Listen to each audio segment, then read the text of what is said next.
New York की एक सड़क के फुटपाथ से टकरा कर एक बूढ़ा आदमी गिर पड़ा। एम्बुलेंस आई और उसे उठाकर अस्पताल ले गई। रास्ते में नर्स ने उस बूढ़े आदमी की जेब से बटुआ निकाल कर तलाशी दी तो उसे एक नाम और पता मिला जो शायद उसके बेटे का था। नर्स ने उससे पैगाम भेजा कि जल्दी पहुंचो और ये नौजवान फ़ौरन ही अस्पताल पहुंच गया। नर्स ने बूढ़े से, जिसके मुंह से ऑक्सीजन मास्क लगा हुआ था, उससे कहा कि तुम्हारा बेटा तुमसे मिलने आया है। तेज़ असर दुआओं के ज़ेर असर होश में आए हुए बूढ़े ने हाथ बढ़ाया और नौजवान ने बढ़कर थाम लिया। यह नौजवान मुसलसल 4 घंटे तक उस बूढ़े के पास रहा और शफकत से बूढ़े का हाथ थामे बार बार गले लगाता और बूढ़े की तीमारदारी और हौसला अफजाई करता रहा।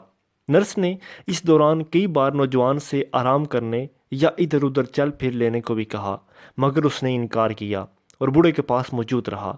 सुबह के वक़्त उस बूढ़े की वफ़ात हो गई। उस नौजवान ने नर्स से पूछा, ये बूढ़ा आदमी कौन था? नर्स ने हैरत से कहा कि क्या ये तेरा बाप नहीं था? उसने कहा, नहीं, मगर मैंने महसूस किया था कि इसे अपने बेटे की अशद ज़रूरत थी, जो इसके करीब रहकर इसकी तीमारदारी करे और इसकी महरूमियों का अजाला करे। इसलिए मैं इसके पास रहा। मोहताज और ज़रूरतमंद के साथ अच्छाई ज़रूर कीजिए। ये अच्छाई एक दिन आपके पास एक ऐसी जगह से वापस लौट कर आएगी जो आपके वहमो गुमान में भी नहीं होगी। वज़ीर की जान पर बनी हुई थी।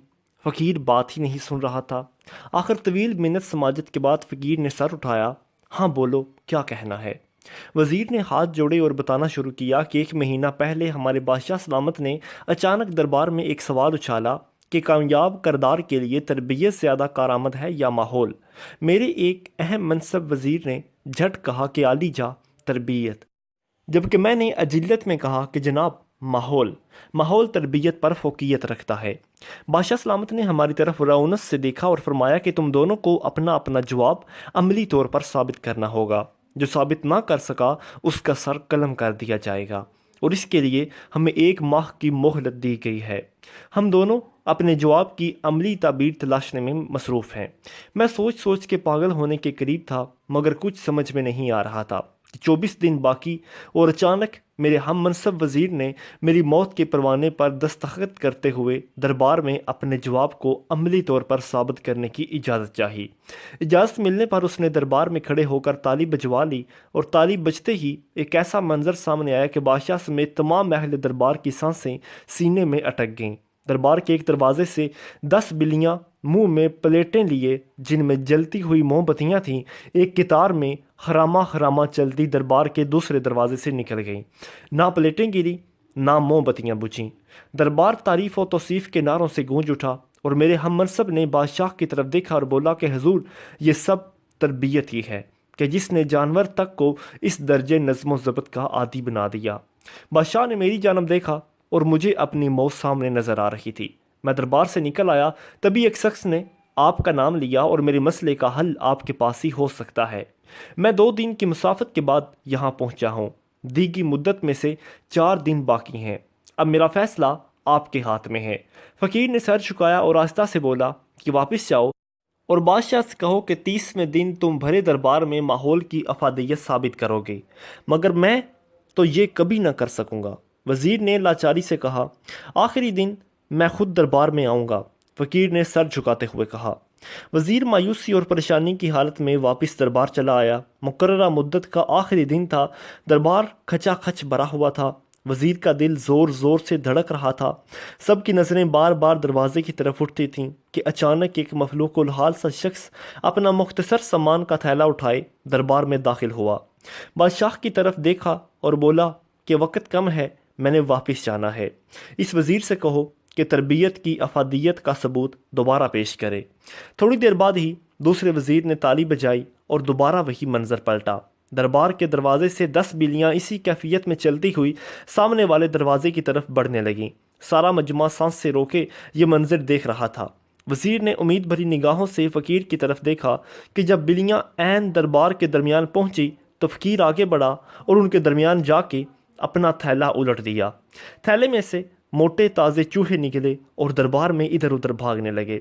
बिल्लियों की नज़रें जैसे ही चूहों पर पड़ी, उन्होंने मुंह खोल दिए और प्लेटें और मोमबत्तियाँ दरबार में बिखर गईं। हर तरफ भगदड़ मच गई। بلیاں چوہوں کے پیچھے لوگوں کی جھولیوں میں گھسنے لگیں، لوگ کرسیوں پر اچھلنے لگے، دربار کا سارا نظام درہم برہم ہو گیا۔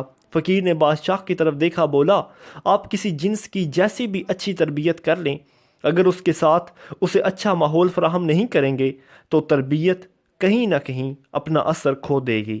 کامیاب کردار کے لیے تربیت کے ساتھ ساتھ بہتر ماحول بے حد ضروری ہے۔ اس سے پہلے کہ بادشاہ اسے روکتا، فقیر دربار کے دروازے سے نکل گیا تھا۔ ایک مشہور واقعہ ہے کہ کسی بادشاہ کے دربار میں ایک بھنگی کو پیش ہونے کا موقع ملا تو عجیب بات رونما ہوئی۔ دربار میں داخل ہوتے ہی وہ دھڑم سے فرش پر گرا اور بے ہوش ہو گیا۔ اسے ہوش میں لانے کی سر توڑ کوشش کی گئی مگر بے سود۔ آخر ایک دانا درباری نے ایک گندگی سے آلودہ جوتا لانے کا مشورہ دیا۔ جوتا لایا گیا تو دانا نے کہا کہ اس بھنگی کو یہ جوتا سکھایا جائے۔ بظاہر اس بے سر و پا دکھائی دینے والے حکم پر بادل نہوستہ عمل درآمد کیا گیا تو یہ دیکھ کر درباریوں کی حیرت کی انتہا نہ رہی کہ بھنگی عالم بے ہوشی کو خیر آباد کہہ کر عالم ہوش میں آ گیا۔ یعنی جو کام شاہی حکیم کی اعلیٰ جڑی بوٹیوں سے تیار کردہ قیمتی دوائیں نہ کر سکیں، غلاظت سے بھرا جوتا وہ کمال کر دکھا گیا۔ سب لوگ دانا درباری سے پوچھنے لگے کہ یہ کیا ماجرا ہے۔ تب اس نے جو حکمت بتائی وہ تاریخ میں سنہرے حروف سے لکھی گئی ہے۔ اس نے کہا کہ اس بھنگی کی عمر گندگی اور غلاظت کی رفاقت میں بسر ہوئی اور اب یکا یک اسے شاہی دربار کی نفیس خوشبوؤں میں دھکیل دیا گیا، جس کی اس کو عادت نہیں تھی۔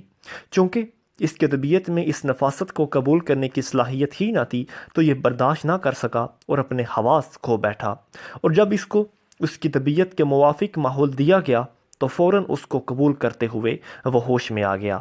اس واقعے کو لکھنے اور پڑھنے یا سنانے کے بعد مجھے کئی بھٹکتے سوالوں کی تسلی بخش جواب مل گیا۔ آئیے آپ بھی سنیے۔ ہم ٹی وی کے سامنے بیٹھ جائیں تو بلا مبالغہ گھنٹوں کے گزر جانے کا احساس تک نہیں ہوتا، جبکہ نماز شروع کر دیں تو 5 منٹ گزارنے محال ہو جاتا ہے۔